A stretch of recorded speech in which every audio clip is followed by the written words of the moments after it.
Welcome to our channel. Today we how to authenticate on Android using biometrics for wallets, beginner guide step by step clearly. To authenticate on Android using biometrics for wallets, begin by ensuring your device supports biometric authentication. Open the Settings app on your Android device. Scroll down and select Security or Security and Location, depending on your Android version. Look for Biometrics or Biometric Data. Tap on the option that allows you to add your fingerprint or face. Follow the on-screen instructions to register your fingerprint or set up facial recognition. Once your biometric data is set up, exit the Settings app. Open your digital wallet application of choice. If you haven't already, create an account or sign in to your existing account. Navigate to the security settings within the wallet app. Look for an option that allows you to enable biometric authentication.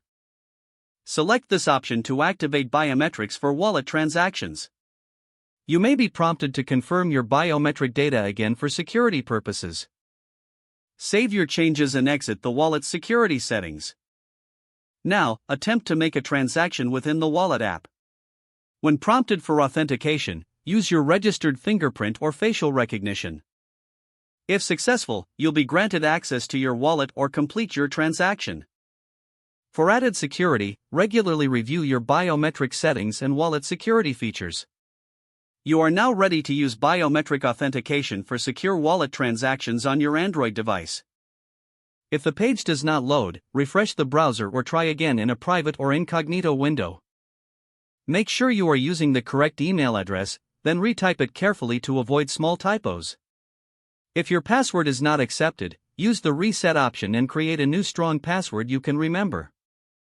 Check your spam folder for verification or security emails, then complete any requested confirmation steps.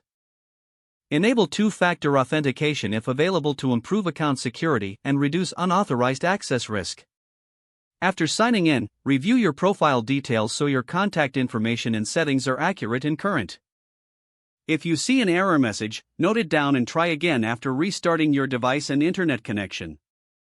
Log out when you finish, especially on shared devices, to keep your account and payment information secure.